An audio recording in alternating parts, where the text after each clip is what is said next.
여러분 안녕하십니까? 한우구 차단 방역 및 주요 전염병의 관리 요령에 대해서 설명드리겠습니다. 주요 전염병은 브루셀라병, 계략병이 되겠습니다. 저는 경기도 화성에서 아시아동물의학연구 소장인 유일선입니다. 첫 번째로 소독 및 방역 요령이 되겠습니다. 일반적으로 소독약은 연기제, 산성제, 그다음에 알데하이드 이런 종류들이 있습니다. 연기제는 탄산소다, 가성소다가 있고 주요 적용 대상은 사체, 축사, 환경 물탱커. 근데 사용 농도는 보통 4%인데 작용 시간은 보통 소독 약제마다 다 다릅니다. 10분입니다. 가성소다는 사체, 축사 등이고 2% 농도로 사용하고 10분입니다. 여기서 특히 연기제, 탄산소다, 가성소다는 분변이 있는 곳에서 효과가 있습니다. 그 다음에 산성소다는 구연산, 복합 염료가 있는데 이것은 사체, 사람, 기계류, 차량인데 0.2%, 30분, 2%, 10분이 되겠습니다. 근데 이것은 침투력이 약하기 때문에 사람 축체 얼복 소독에 적용이 가능합니다. 그다음에 산화제로서는 차염소산하고 이소시안산 나트륨이 있습니다. 적용 대상은 축사, 주택, 의류, 그다음에 이렇게 되어 있고 사용 농도는 2 내지 3%에서 그다음에 이소시안산 나트륨은 0.2에서 0.4%가 되겠습니다. 작용 시간 역시 차염소산 나트륨은 10 내지 30분이고 그 다음에 이소시안산 나트륨은 5분이 되겠습니다. 특히 이것은 분변이나 우유가 있는 곳에 사용이 금지가 되고 있습니다.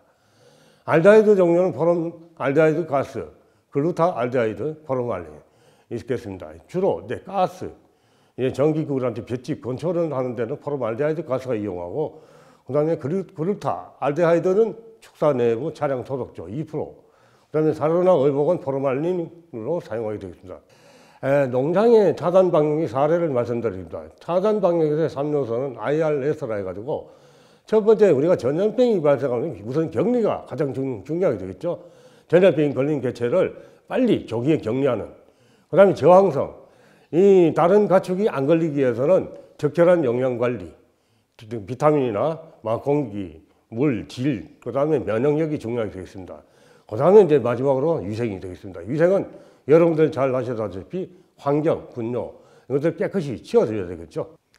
차단 방역의 흐름도는 우리가 이제 차단 방역을 이게 의미가 뭐냐면은 외부에서 전염병이 발생했을 때 우리 농장에 전염병이 들어오지 못하게 하는 걸 가지고 차단 방역인데 이걸 함으로써 질병이 저감되고 그 다음에 폐사율이 줄게 되고 약값이 적게 되고 그 다음에 여러분들이 이제 키우고 있는 소의 이제 예를 들어서 육질 그 다음에 젖소를 키운다면 우유 질이 훨씬 더 좋아지게 되겠죠. 그러므로서 여러분들이 이익을 얻게 됩니다.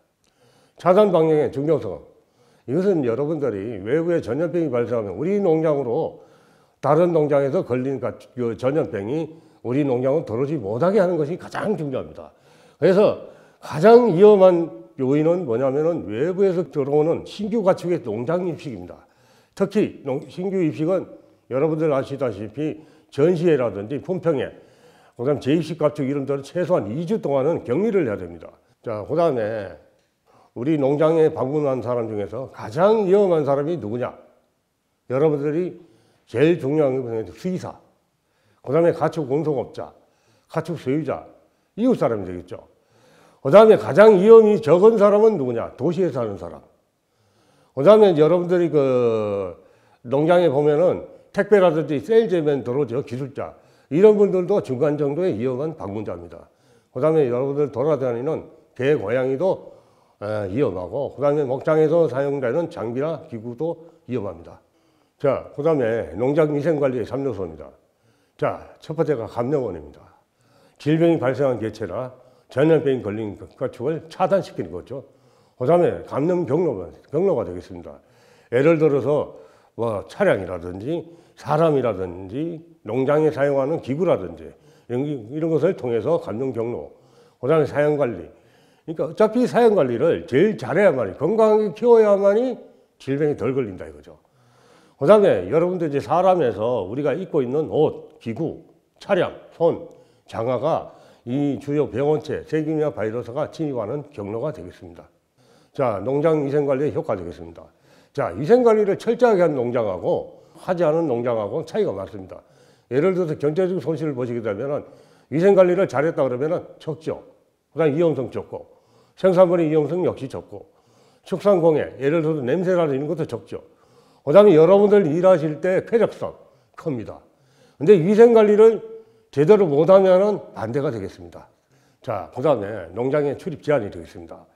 여러분들이 지금 보시게 되면 우리나라의 대부분의 소를 키우고 있는 농가들이 대부분 보면은 자기가 사는 거주지, 집하고, 그 다음에 가축이 사는 데하고 좀 같이 붙어 있다 보니까 질병 전파의 위험성이 높습니다. 그래서 전염병이 발생하면은 가축 사육 지역은 선생님들이 외에는 절대 들어가면 안 됩니다. 자, 그 다음에 지금부터는 소 브루셀라병에 대해서 설명드리겠습니다. 이 소 브루셀라병은 인수 공통 전염병입니다.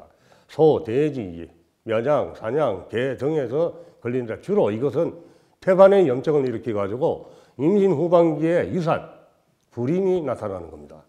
이것은 전염성 유산증으로 불리는데 사람에게도 감염되는 인수 공통 전염병입니다. 원인체, 저항성 및 소독력이 되겠습니다. 브루셀라균은 모두 8종이 있는데 우리나라 소에서 브루셀라 아브루투스, 개에서는 브루셀라 카니스 두 종류가 있습니다. 브루셀라균은 여러분들 잘 아시다시피 저항성이 굉장히 약합니다. 그러다 보니까 여러분들 시중에 우유가 판매되고 있는데 대개 보면은 저온살균 돼가지고 나온 겁니다. 63도씨에 30분. 균의 생존성은 유산태아, 태반 중에서 수개월, 헐게서는 37일, 물에서는 57일, 직사광선에서는 5시간 정도 생존합니다. 일반적인 소독약으로서 쉽게 사용됩니다. 세균 중 중요한 숙주를 말씀드리겠습니다. 브루셀라 아브루투스, 여러분들 아시다시피 주로 소가 되겠습니다. 소, 들소, 물소, 사슴, 낙타가 되겠습니다. 그다음에 나머지는 동물 종에 따라서 틀립니다. 그 다음에 전파 방법. 지금 우리나라에 브루셀라병이 전파되고 있는 일부 지금 계속 발생되고 있는데 가장 중요한 게 여러분들 소가 새끼 놓을 때, 유산할 때, 그다음에 분만할 때 이 배설되는 태반, 그다음에 분비물이나 그다음에 저소에서는 우유에 브루셀라균이 오염되어 있어가지고 주요 전염원입니다. 그래서 유산과 관계없이 분만 2주 전부터 균을 질 분비물로 배출하기 시작해가지고 분만하고 나서도 2달 동안 계속해서 배출합니다. 그리고 여러분들이 이게 오염된 태반이라든지 우유 이런 것들 오염되고 사료에 오염되고 이러면 이게 결국 소한테 전염이 되는 겁니다. 또 농장 간에도 이 전파가 되는데 다른 농장에서 브루셀라 걸린 소가 있으면 그걸 구입해서도 우리 농장에 들어오면 전파가 되는 것이 대부분입니다. 이 임상적인 특징을 보시게 되면 주로 임신 후반기에 유산이 일어납니다. 특히 초임후에서 임신 후반기 6 내지 8개월에 그러니까 거의 다 커가지고 유산하는 겁니다.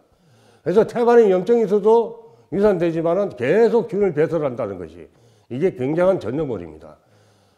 그 다음에 이제 그 유산 이외에 후산 정체. 보통 후산이 새끼 놓고 나서는데 보통 분만하고 나서 보통 하루 정도 있다가 하루 내에 다 나와야 되는데 나오지 않는 걸 후산 정체라고 그러는데 이 경우에 수태율이 떨어지고 그 다음에 이제 수소 같은 경우에는 고환에, 부관에 염증을 나타냅니다. 우리나라하고 외국의 발생 상황을 설명드리겠습니다. 캐나다라든지 호주, 일본 등에서는 건절되었는데 아직까지 중국이나 멕시코, 브라질 등에서는 세계적으로 발생하고 있습니다. 근데 우리나라에는 1955년도에 처음으로 저소가 도입됐는데 그 당시에 처음에 발생됐습니다. 근데 1984년도부터는 제주도 지역에서 폭발적으로 발생했는데 이때부터 특별 검진 사업을 해가지고 2001년도에 제주도는 건절시켰습니다. 근데 지금 현재 우리나라는 2003년 이후에 한우에 대해서 확대를 시작하고 있는데 계속 발생이 줄어들고 있습니다만은 0.25% 완전 건절은 아직 안 되고 있습니다. 지금 저기 그림과 같이 보시게 되면은 점점 발생이 줄어들고 있죠. 그 다음에 이제 표에서 이렇게 보시게 되면은 브루셀라병이 거기 보시게 되면은 중간쯤에 있는데 보시게 되면은 좀 다른 거에 비해서 좀 발생이 조금 높은 경향을 보이고 있습니다. 그 다음에 이걸 확대한 겁니다. 보시게 되면은 2010년부터 발생이 456건이 되어 있다가 지금 점점 줄다가 최근에 좀 발생이 약간 좀 올라가는 추세를 보이고 있습니다. 요거는 좀 굉장히 재밌는 건데요. 여러분들이 지금 2019년 보시면은 경상북도 우리나라의 그 한우의 25%가 경북에서 사육되고 있는데 2019년도는 경북이 발생이 높다가 그 다음에는 지금 2020년하고 2021년에 전라남도 지역이 지금 브루셀라 병이 발생이 많이 되고 있습니다. 그래서 심지어 어떤 얘기가 나오고 있냐면은 백신을 하자 얘기가 나오는데 백신을 하기에는 우리나라 발생률이 너무 낮기 때문에 백신 정책을 고려하고 있지 않습니다. 그다음에 우리나라에서 지금 방역 정책을 조금 간단하게 설명드리면은 2013년부터 지금 시작하고 있는데 1세 이상의 암소 전투술이 돼가지고 연 1회 검사에서 양성으로 살처분 하고 있습니다. 근데 젖소 같은 경우는 1년에 6번 검사를 하고 있습니다. 그래서 지금 한의원은 지금 사육 중인 1살 이상의 암소는 계속 전투술을 개체별 정기검사를 지금 하고 있습니다. 그 다음에 여러분들이 그 수집상, 소 중개상들이 그 거래하는 소가 있습니다. 자연교배용 수소는 연 4번 이상 검사를 해야 됩니다. 그 다음에 모든 농장의 1세 이상의 암소에 대해서 정기검사 외에 연 1회 추가 검사를 지시하고 있습니다. 그 다음에 2008년도부터는 검사 정명서 휴대 대상에 꼭 이 브루셀라 정명서를 의무화하고 있습니다. 그래서 지금 최근 3년간에 브루셀라 비발생 등 청정농장 지정 제도를 도입해가지고 아주 위생적으로 관리하는 농장은 인센티브를 줍니다. 그 다음에 여러분 또 중요한 소결핵병입니다. 이것은 지금 우결핵병, 우형결핵병, 결핵균에 의해 가지고 발생이 되는데 주로 폐라든지 임파전 등의 결절량의 병변을 나타냅니다. 이게 잠복기가 수주일, 수개월, 수년이 거의 걸리기 때문에 이 만성전염병입니다.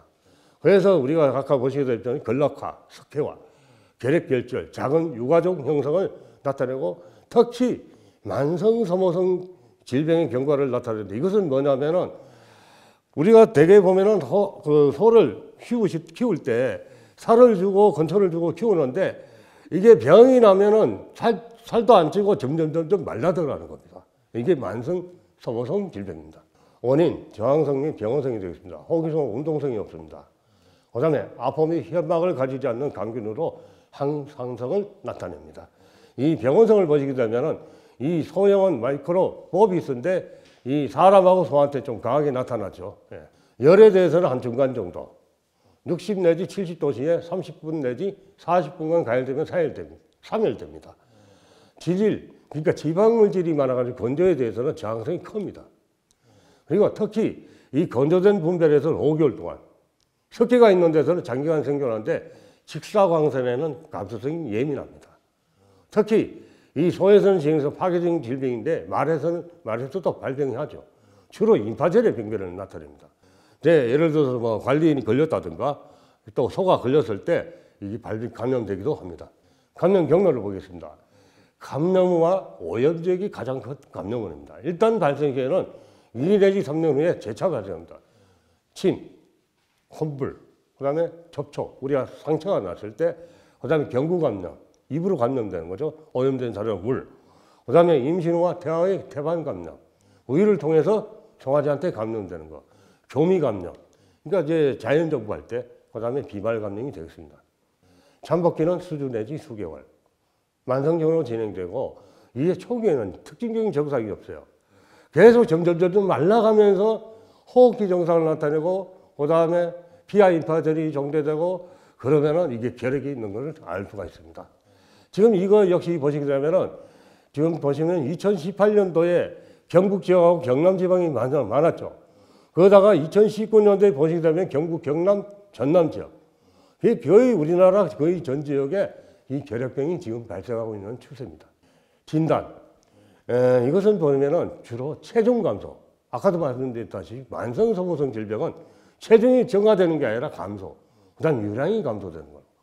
그래서 도출장에 출하된 소에서 우리가 결핵병이 진단된 경우에는 우리가 이제 동고에 대해서 검사를 합니다. 동고에 대해서 어떻게 검사하냐면 투베르클린 검사를 해가지고 요 밑에 보면 미건부가 있습니다. 꼬리 밑에 시작되는 부위가 미건부인데 거기에 종창 볼록하게 튀어나온 부분이 있죠. 그것이 예를 들어서 5mm 이상일 때 양성이다 이거죠. 그래서 어양성인 경우에는 2개월 간격으로 2번 반복 검사를 합니다. 해서 어양성인 경우에는 양성으로 판정합니다. 이거 보시면은 결핵 검진하는 장면이고, 그 다음에 이제 여기 보시면 임파절 결절이 있고, 그 다음에 복막에 대한 폐해, 결핵 결절, 그 다음에 이렇게 림프절에 농량이라든지 결절이 있습니다. 여기 보시게 되면 우리나라의 발병 건수를 보시게 되면 2018년에 427, 그 다음에 2019년도에 430, 그 다음에 2020년에 9월까지 207건밖에 안 되지만은 연말까지 가면은 거의 비슷한 때입니다. 건설 대책 상당히 어렵습니다. 이것은 사실 아까 말씀드렸다시피 정체량, 그러니까 체중이 늘어나는 거 또는 유량이 감소되는 게 가지고 생산성을 뚝 떨어지게 하는 질병이기 때문에 매년 정기적으로 검진을 해서 양성호에 대해서는 매년 검사를 해서 걸리면은 양성이면은 도태, 살처분을 하고 있습니다. 연간 젖소 같은 경우에는 한 400 내지 500여 두가 양성 판정을 받아가지고 살처분 하고 있습니다. 근데 이것은 백신이 없습니다. 그래서 오로지 할 수 있는 방법은 여러분들이 차단 방역을 강화하는 겁니다. 즉 다시 말해서 외부에서 소를 사가지고 올 때는 결핵병을 검진을 하고 음성인 개체만 들어와야 된다 이겁니다. 그래서 지금 현재 우리나라에서는 결핵, 브루셀라 방역 실시 요령에 의해 가지고 전투수에 대해 가지고 일정 기간 간격으로 반복 검사를 실시하고 있는데 감염이 30% 이상이거나 3번 이상 반복 발생한 농장은 전투수 도태도 한번 고려해 봐야 됩니다. 그 다음에 이제 건설 대책 가장 중요한 요점은 발생 농장의 동거 관리, 이동 통제, 그 다음에 반복 검사에 의한 음성 축군 조성하고 도축장에서 이동 가축에 대한 감시적 검사를 해야 됩니다. 이 국내 소 결핵병의 발생 요인을 분석하다 보니까 가장 많이 발생되는 게 반복 발생입니다. 감염 농장에서. 그러니까 한 번 발생한 농장은 재발생이 많다는 얘기죠. 상대화가 되어 있다는 거고. 그 다음에 외부에서 소를 사가지고 들어올 때 걸리는 게 2번째입니다. 그래서 여러분들이 외부에서 소를 사가지고 올 때는 결핵병 검진을 하고 들어오는 것이 좋습니다. 자, 이상과 같이 여러분들에게 이제 차단 방역과 그 다음에 브루셀라병, 결핵병에 대해서 설명드리는데 간단하게 요점 정리를 말씀드리겠습니다. 여러분들이 어쨌든 전염병이 발생하면은 여러분께서 가장 중요한 거는 일단 외부로부터 전파가 되지 않게끔 차단 방역, 다시 말해서 소독, 그 다음에 사람이라든지 그 다음에 장기가 침입하면 안 되겠죠. 그 다음에 브루셀라 병은 이거 가장 중요한 거는 뭐냐면 소가 분만할 때 그 당시에 최대한으로 다른 농장에 이동하기 전에는 소독을 하고 제일 쉬운 방법은 목욕을 하는 게 좋습니다. 그 다음에 신발 소독 이것도 좋고 소 결핵병 역시 마찬가지입니다. 가장 중요한 거는 여러분들이 이런 질병이 전파 안 되려면 소독하고 이동 차단하는 것이 가장 중요하다. 끝까지 경청해 주셔서 감사합니다. 코로나19에 더욱 건강하시기 바랍니다.